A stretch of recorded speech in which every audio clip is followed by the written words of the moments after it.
54 points last night. We haven't seen him this hot since his son was born. So, Richard, what got into Van Vliet last night? Did he have another kid? What's happening?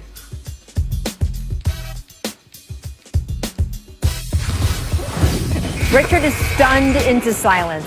That might be the only time in the history of television that Richard Jefferson has not had anything to say. Welcome to The Jump. I am Rachel Nichols, joined by, indeed, NBA champ Richard Jefferson, two-time WNBA All-Star, co-host of the Chiney and Golic Jr. show on ESPN Radio, Chiney Agumake. Her microphone is working, just saying. That's all. Coming up in this show, we're here. How much do the early season struggles of Anthony Davis matter? Dave McMenamin is going to join us to discuss that a little later on. First, though, you know the Oprah Winfrey meme? You get a car, and you get a car, and you get a car.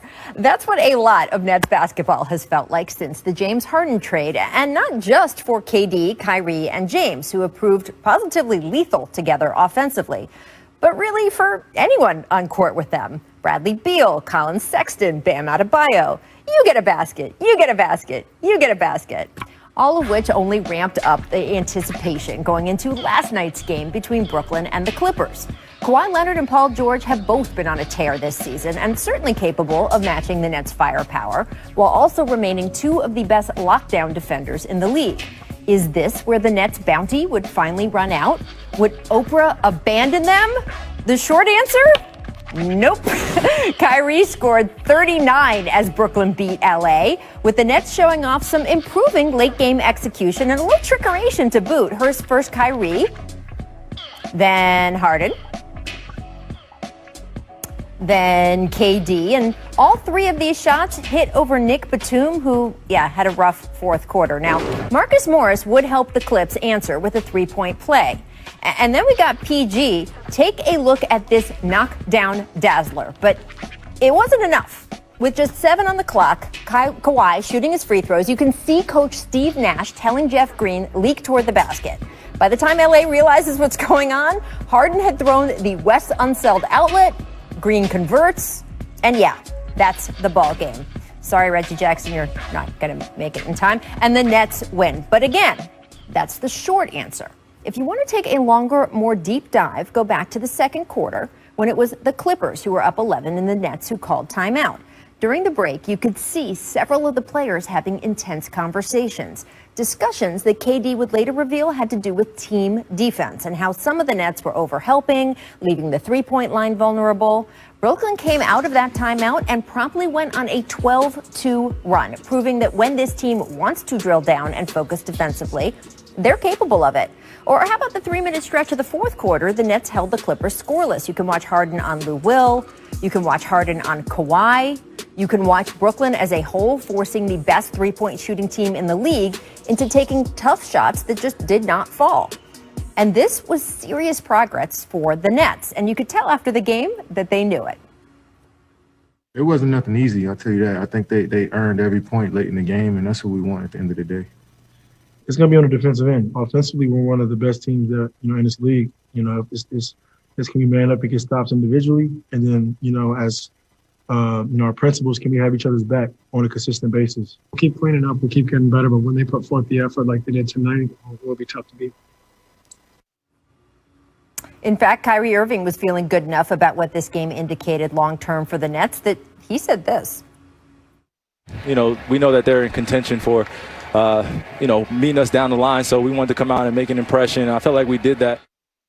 Can't knock the confidence. And look, Kyrie is not saying there that the Nets are finals ready now. This is one game, a game in which the Clippers did not have one of their better defenders in Patrick Beverley, a game in which Paul George would later complain he wasn't getting enough respect from the officials, who only awarded him one trip to the free throw line. But it was also a game in which the Nets proved to themselves that, yes, they may be Oprah Winfrey on offense, but defensively, they can be something at least a little bit closer to Samuel L. Jackson in Pulp Fiction. And I will strike down upon thee with great vengeance and furious anger those who attempt to poison and destroy my brothers. Yeah, that would be quite a combo if they can get more consistent at pulling it off. Richard, I know that my Samuel L. Jackson impression is so fantastic you can barely speak after that, but try. Did that win over the Clippers last night change your opinion of the Nets defense at all? No, I wouldn't say that it was anything about changing my my opinion. You know, we know that there are capable defenders. There's a difference between not defending and really not having the ability and then being capable. Kevin Durant is a capable defender. You look at James Harden, he has improved his defense considering that it was such a criticism of him the last like 2 or 3 years. He's actually improved. And Kyrie Irving is a type of defender that can give you moments, if not long moments and stretches of quality defense, but it's the team defense. You don't have to be great individual defenders if you can be a good team defensive group. And I think that's one of the conversations that they said that they were having. And it's true. If they're a solid team defense, then it takes stress off of people being individual defenders. Yeah, and that makes sense. You know, it really did. That game change my opinion of this Brooklyn Nets team because the Nets knew that this was a big game versus the Clippers. And you know what that means? We got maximum effort from all of them. They were hustling all over the floor, getting out in transition.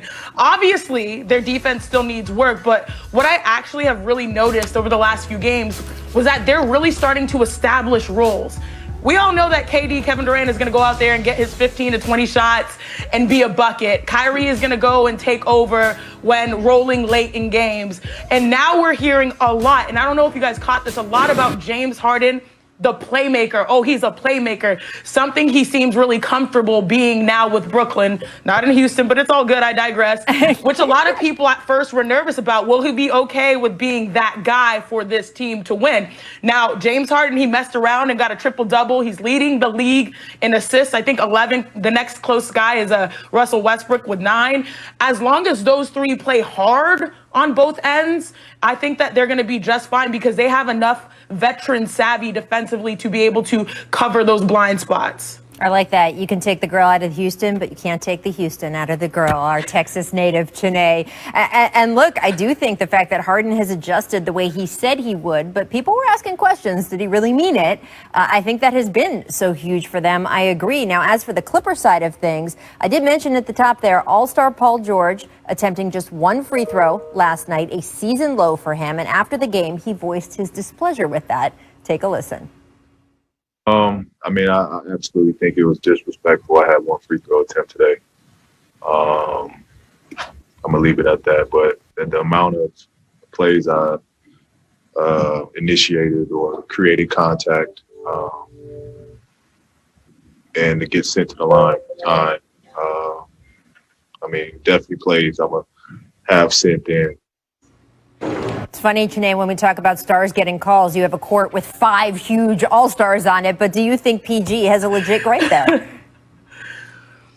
Okay, so time for us to nerd out. You know I love to do that, Nerd Nation. Now, statistically, Paul George and Kawhi Leonard, they pretty much had the same game. Points, field goal attempts, assists, and rebounds. But the difference is that obviously Paul George, only had 1 free throw to Kawhi's 9. And I feel like right now we really need to put some respect collectively as an NBA family back on Paul George for a moment here, y'all, because what he's been doing this season has been great. And I'm going to include the referees too. He should get the benefit of the doubt because he's shooting 45% from 3. He's shooting, I think, making like 4 threes a game, on pace for a 50, 40, 90 season. So right now I am giving him the benefit of the doubt. Of course, as an athlete, we always, should get the foul calls. But I do think that 1 free throw is very different, compared to Kawhi, who had 9. This guy mixes it up in the paint, so I see why he was mad. Yeah, I agree, Chanae. I think, the point that you make, Rachel, is like, there's 5 all-stars on that court. So if he's driving against Kevin Durant and you want respect on your name, well, Kevin Durant has respect on his name also. So, when you look at this, I think Paul George is having a great season. He has, regardless of all the conversation this summer, how their season ended last year, I think he's having a very, very good season. He's doing a great job for the Clippers. But ultimately, if you get so battled up in this free throw stuff, and I think he said it the right way. He was like, I feel like it's disrespectful to shoot 1 free throw, given the amount that I attack, the amount that I, how aggressive I am. That is the best way for you to say it. You're not pointing out, you're not cussing, you're not saying all this stuff, you're just saying, I feel like it's disrespectful. I attack way too much. And everyone looks around and like, Well, yeah, he does play 39 minutes and attack way too much to shoot one free throw. Just statistically, that's almost impossible. Although, Richard, you've had experience arguing with officials before. How does it usually go when a player argues with an official or argues about not getting enough fouls? Well, I think that's what I said. I think he did it the right way. I think he did it the right way right there. I doubted he's going to get fined. I doubted, but I think you go back and you look at the film, and I think after the game, it's always about emotion. And then you go back and you look at the film and you're like, okay, was there 4 or 5 calls? We're not sitting here talking about that should have been a foul on Paul George in the final 2 minutes of the game. We're not saying any of that. We're just saying that, like, over the course of the game, he should have shot more free throws. But you got to go back and watch the game and say, okay, there's 3 or 4 times there where they legitimately missed the call. And I just don't know. I think a lot of them were judgment calls, and the judgments just didn't go his way that night. But given who he is and given how much he attacks, you would imagine that there should be more than one free throw under his belt. Well, we'll see what happens in the next game for sure. All right, guys, coming up, we'll listen to what Fred VanVleet had to say after that incredible night last night. Pulp Fiction, Richard. Okay, that ship has sailed. But that's a classic. Like, you can quote classics without dating yourself. Downtown Julie Brown references, though, that's too much. Yeah, that's too much. That's too not much. pop culture. That's not relative pop culture. Yeah, I didn't know that one. I was going to say, Janae, way too young for that one, but Richard's old, so he knew. Miss Duncan, Kyrie had a pair of ridiculous finishes against the Clippers. Richard, you got to see a lot of his Rod Strickland, Godfather. Sorry. Yeah. I said, what did you say? God Poppy. Yeah, I don't know why. There's something wrong with me. Look, Kyrie. I said it the other day, and it's different. Kyrie and AI are the 2 best small finishers I've ever seen. I know a lot of people were talking about Derrick Rose, and he's in that. I would put Derrick Rose top 5, but those guys are the top 2, in my opinion. Yeah, and you can see all the Strickland influence. Yeah, Kyrie's handle. Yep, for sure. As someone who was a childhood Bullets fan, I'm just saying. All right, make boosties. Yeah, I'm with you. Let's look at Blazers whiz. Dame driving past Russell Westbrook and then packs it. You know he enjoyed this too, with all the trash talk between the two of them over the years. And then let's go to the Bay, because Kelly Oubre dunking it over Tristan Thompson. So, Chene, which was the better baseline bang out? So I like Kelly Oubre because it was with the left. Ooh. But I'm always team Dame Dollar, Dame time. And when Dame does it from 3, it's great. But when he dunks on you, it's like the double whammy. This is what I'm saying. I know that you know this, but he's left-handed. I know that you know this, but Kelly Oubre dunking with his left hand, he's left-handed. So I'm not saying that you don't know that. I know you know that, but it's like that doesn't make it more impressive. But him dunking over a big like that, I always feel like if someone's smaller Tristan Thompson is over a big. Tristan Thompson is not that big. You don't see it. It was actually Daniel Tice. Tristan's like 6 foot from that angle that much. Misboxing out. Raptors Magic off the missed 3. Cole Anthony flew in there for the putback.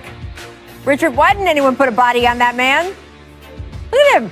Because point guards don't ever box out, because point guards are supposed to get back. So if you're on defense and you go to you go to get a rebound point, that's how point guards always get these triple doubles, man. Like Russell Westbrook and Jason Kidd, they never box out, they just go get the rebound. And then till a point guard goes and gets that, that's when you start to be like, okay, I got to box him out now.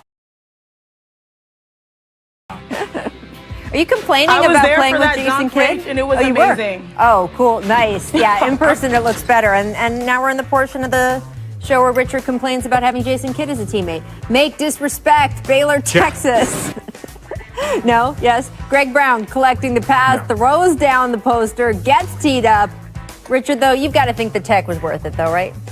Baylor ended up winning by double digits. 100%. It's always about time and score. If you get a dunk and a technical, it's 100% worth it. There's a level of intimidation. There's a level of fire. So I am perfectly okay with it. Well, Richard, it's funny. You should say that. Go ahead, Chene. Go ahead, Rach. No. No, it's all good. All you. I remember one of Richard's most famous dunks where there was a tech involved. Chene, you remember Christmas Day, 2016? Oh, too soon. I do. Listen. What the funniest thing about that is I only had 4 points in that game, and there were 2 dunks. So when I finally got on the board with the dunk against Kevin Durant, I just kind of looked at him. I was like, yeah, I know you got 27, but I can dunk every now and then.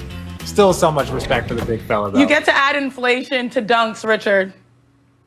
So that it's more than 4 points. Yeah, okay, you can add inflation. Yeah, the wink was just more of like, yeah, I know you are who you are. You are who I thought you were, but I can dunk a little bit. That was all it is. And it was worth it, right? 100% worth it. And because they thought that I said something to him, even though he laughed, they thought I said something to him, so they gave me a technical, but they actually rescinded the technical when they saw that I didn't do anything. Aw, that's so nice. All right, yeah, they were so There nice. you go. The referees, see, you treat the referees nice, they treat you back. They take care of you. I want to circle back on the incredible performance that Fred VanVleet, guys, had last night in Orlando. Broke DeMar DeRozan's Raptors scoring record of 52. That was set back in 2018. VanVleet dropped 54 points. Also the most points scored ever by an undrafted player in NBA history, according to Elias. He hit 11 of his first 12 three-pointers, 9 for 9 from the line for the game. Afterward, Fred said he was more concerned about winning than scoring. What you want to hear, right? It was easy, no disrespect to the Magic, but I mean, for most of those, I was open. They were in rhythm. They were clean looks. They were within the offense, and that's why I was able to remain patient and still pass out of double teams and not take bad shots, because the way I got all my points, I wanted to win more than I wanted 50 points. So, just trying to continue to play with a pure heart and let the game come to me, and I was rewarded for that. So, Shanae, you're in Orlando right now. You were in the building last night. What was it like sitting there in real time watching Fred VanVleet do all this? It was so much fun. I'm sorry, Becky Bonner, my girl, my Stanford sis, who hooked me up with the tickets yesterday. But, watching this game, it was over time. You just started seeing, okay, he's hot. Look up. All right, 20 points. He hit another couple. Oh my gosh, he's already at 40. And it's crazy because I feel like his story, he's a 6-foot guard out of Wichita State. He plays with that edge. And now the league is starting to maybe realize, especially after this game, how good his talent is. It's not tied to that one playoff run that amounted in the Raptors' first championship. He's legit, but it sort of seems like people still don't really guard him or send that crazy energy that he demands, because he has been at least that game he had been a sniper, but this season for the Raptors, he's been a sniper, leads them in scoring 20 points per game. So it was fun to watch. I felt bad considering I was there, in honor of the Magic, but I feel like by the end of the game, everyone was really celebrating his achievement because he's a guy you can root for. The only thing I heard is, with all due respect, they were open and good shots. It's like, with all due respect, part you're of an his idiot. quote.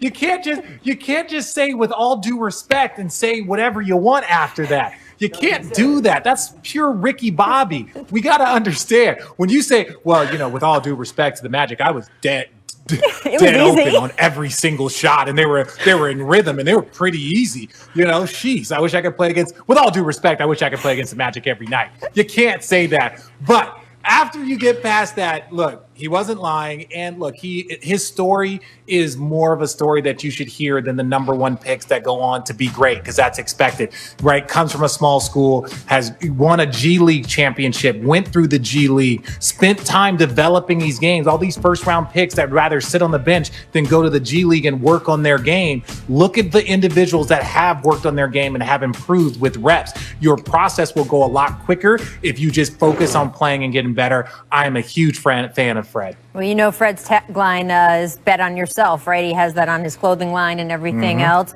He's a guy who knew that he might end up at the very end of the draft. His agent put out the word to teams, you know what? This guy, don't draft him. He'd rather be an undrafted free agent, take his chances, see where he goes. He ended up signing in Toronto. The rest is history, and that huge, huge deal in the offseason. Bet on yourself, people. All right, guys, coming up next, we're going to play the stat market. Should we for us to dig into some numbers so you know what that means? Oh, yes, it is the stat market opening bell. We give you the stats. You buy or sell whether the trends will continue. First up, MVP Giannis Antetokounmpo, who is struggling from the free throw line this season, averaging a career worst 59%. His career high, 77%. He was 70 2 seasons ago, when he won his first MVP, it has gone down since there. Richard, do you buy or sell these struggles from the charity stripe continuing through this season?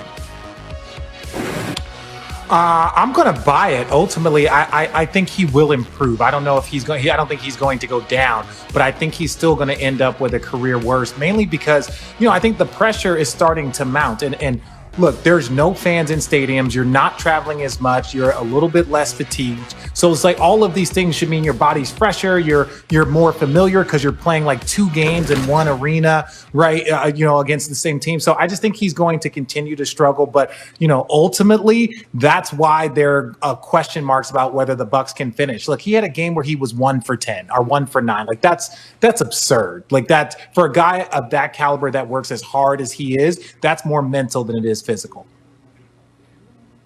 Exactly. I agree. That is highlighting the mental aspect, especially when it comes to the free throw line. And for that reason, I'm going to continue to sell this because I feel like we all sort of bear a little bit of responsibility when it comes to Giannis Antetokounmpo and his, shooting percentages, just because I think we tend to think about what he should be, not what he actually is in this moment. We all know that he's a freak athlete with good handles that cannot be stopped in the paint and can hit occasionally, that mid-range that's working on his free throws. But we all know that he will give you 30 points a night, whether it is attacking the rim or just getting it in transition. And so I feel like the expectations and the conversations are sort of forcing him to play this mental game that's probably not his best versus appreciating what he actually does well. And that's just getting to the rim and scoring and improving his game over time. But today, who he is, at least for a while, was a 70-something% free throw shooter. So we know that that's not looking for him to be something he can't be. It's looking for him to be what he was just a few years ago.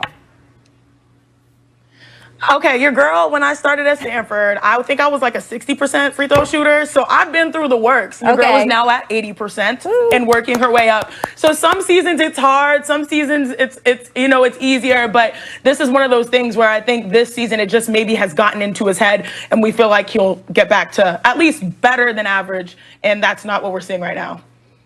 Giving her that stink eye, Richard. Come on. She's improving. No, well, my only thing about it is when you talk about bearing the responsibility, I hear you and I understand what you're saying, but part of being a professional athlete, as you know, is tuning out all the noise. Don't listen to what everybody else is saying. His free throw percentage was something that was a compliment to his game because he was such a great paint attacker, one of the best guys in the paint, was amazing in transition, and he knocked down his free throws. That was wow, he's Shaq with that can knock down free throws, but he has digressed. And sometimes it is like we talked about, it's always about the mental aspect of the game. He should not be regressing and going backwards, on his free throw percentage. And I think some of it has to do with no one is immune to the struggle, and everyone is if the only thing that is going to stop you guys from winning your championship is the ability to either shoot outside shots or knock down free throws. And his jumper is not progressing the way he would like, and it's starting to affect his free throws from a mental aspect. That's really just the cold hard truth. Well, let's move on, guys, because we want to talk Zion Williamson also dominating in the paint. In fact, he's averaging 17.9 points per game in the paint this season. That is on pace to be the highest of anybody over the past 15 years. Janae, do you buy or sell Zion sustaining this pace? I am buying this, all of it. Whatever game stock was happening a week, when it was all good, that's the same type of thing that I'm buying. You got that energy. Now, again, like you said, Rach, for sure, leading the league in points per game when it comes to the paint. He has the highest field goal percentage by any NBA player by a long shot. And he's just now figuring out the game. Again, this could potentially be an extension of his rookie season where he only played 30 plus games. He's still figuring it out. But one thing he knows is if it ain't broke, you don't need to fix it. He's going to get to the rim at will. He's a guy you don't have to run plays for. That's a beauty. That's heaven for a coach. And what does he do? He gets those touches. He gets those deflections. He gets extra possessions, and he finishes at the rim. And I feel like that's what he's known for, and that's what he's going to stick to. No, I agree, Chiney. I think the funny thing is, like, when you look at players like Ben Simmons, when you look at players like Giannis, everyone focuses on what they need to improve on. Well, right now, Zion is in that phase where it's just like, hey, go play your game. Go figure out your game. We're not going to critique you on whether your 3-point percentage or just go play. And he's dominating in the paint. You go look at Giannis's MVP years, dominate in the paint. So I think I am 100% buying because Zion has little to no pressure other than being the number one pick and all that. He has no pressure to go prove that he can do something else because everyone just wants to see what he's capable of doing before him trying to prove what he can do. Oh, I can shoot jumpers. I can do this. I can do that. Right now, it's like, hey, you want to go and score 18 points in the paint? Do it every night. Yeah, learn. All right, guys, let's get to the Phoenix Suns as well. They are winning this season and doing so with defense. As you can see, they defend the three really well. They rank in the top 5 overall in defensive efficiency. Richard, do you buy or sell the Suns as a top 5 defense for the rest of this season? I'm going to say I'm going to sell, but I don't think they're going to drop out of the top 10. I think, the fact that they are a top 10 defensive team, the fact that they're right now, like a couple months in at number 5 means that's kind of who they are, right? Do I think they'll maintain being a top 5 defensive team? I think that'll be tough, but if they drop to 7, if they drop to 8, I think that they're still a playoff team. And I think that's a compliment to the coaching staff. I think that's a compliment to what Chris Paul has done. And also all the young players that are listening to all of the defensive responsibilities and making sure that they do it every single night. Because that's what a top 10 defensive team does. They bring it every night.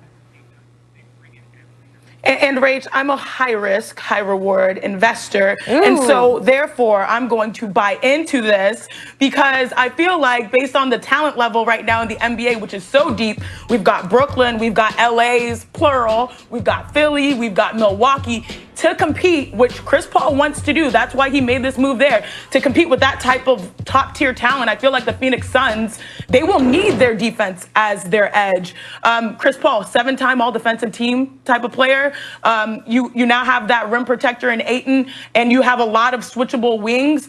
If I am, coaching that squad, Monty Williams, I'm telling them defense is our bread and butter, and then we will let our chemistry build, and we will compete through, leading, with Chris Paul at our point guard position. Well, you're making our researcher, Michael Schwartz, extremely happy, Chiney. He is a diehard Suns fan. This season, it's been a decade since they've been in the playoffs, people. This season is all he has. So thank you for buying on that, just for him. Chiney has to get to her radio show. Thank you so much, my friend, for joining us today. And that is the closing bell, meaning the stat market is done for the day. We will be back with another edition soon. Coming up, Richard's going to stick with me. Anthony Davis got Dave McMenamin in the house. Well, he's in his house. No one can be in our house right now, but we're trying, people. Dave, tell us what you've noticed about Anthony Davis over the first quarter of this regular season. Well, listen, Rachel, when statistics, he's down in scoring, 3.8 points less this year than last year. If you look at all the 20 in the top 10 in terms of points going down, rebounds are down, blocks are down. He's not playing as well as we're accustomed to. You'd think this would be a year of ascension for him coming off the championship, $1 million extension. To me, it's more of either a plateau or a recession. And the question is, be concerned?